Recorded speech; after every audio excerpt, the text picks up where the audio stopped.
Welcome to Tokyosaurus. So what's up in Japan? As many of you have probably noticed from your Netflix notifications or from memes around the internet, Death Note's live-action movie was finally released yesterday on Netflix. We will be going into spoilers of the movie, so if you don't want to be spoiled, you have been warned. Many people watched it, including myself, and apparently also a large number of people in Japan. Can you guess if this was well received in Japan? I don't even think I need to answer that question if you watch the original Death Note and this new Hollywood rendition of the all-time favorite. So the main part of the criticism comes from the fact that many parts of the story and the characters diverges so much from the original that Light and even L is almost unrecognizable. Death Note is supposed to be about two geniuses battling their brains out with strategy, deduction, and wit. Light and even L in this movie did not live up even close to their name, and fans of the original are pretty disappointed that the core characteristics of the main characters were changed so much. It's almost like a parody where Death Note begins with Ryuk giving his Death Note to a dumb Light, rather than a genius. And genius Detective L never got out of his teenage angsty years. But let's go through some of the things that were obviously different than the original Death Note. The first one would be that L immediately divulges the secrets of the Death Note to Mia just after meeting her. Okay, I guess Light Turner here isn't exactly the looker that Yagami Light was, but you're still supposed to be smart. Secondly, remember the scenes where Light was in the public or in school with Mia talking loudly about the Death Note?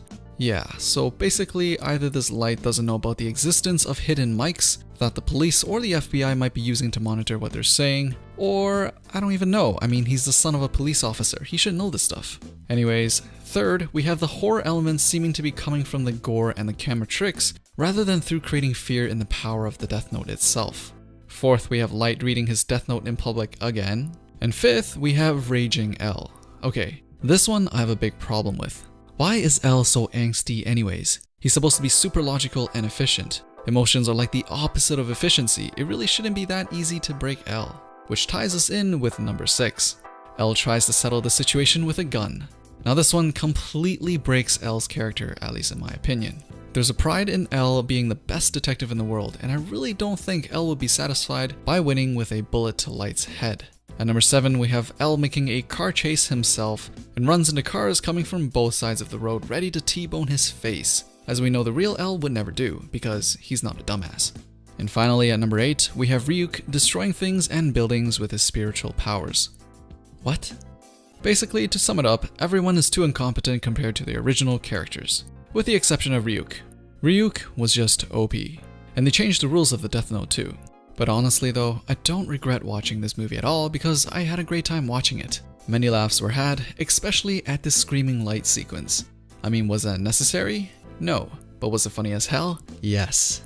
And so were many other parts of the movie. But this is coming from a big fan of the original Death Note, and come on, let's be honest. Nothing anyone makes in live action will be able to top the original anime/manga. And it's not like they did everything wrong in this movie. L's acting was pretty decent and was way less cringy than the L in the Japanese live actions. And that Mia twist wasn't half bad, but if Mia was really that smart, they really wouldn't have made so many other mistakes. Anyways, what did you guys think of the Hollywood live action Death Note we just got? As usual, let me know down in the comments below. Thumbs up the video if you liked it, and don't forget to subscribe and turn on notifications for Tokyosaurus for the latest things people are talking about in Japan. Thanks for watching, and I'll see you guys in the next one.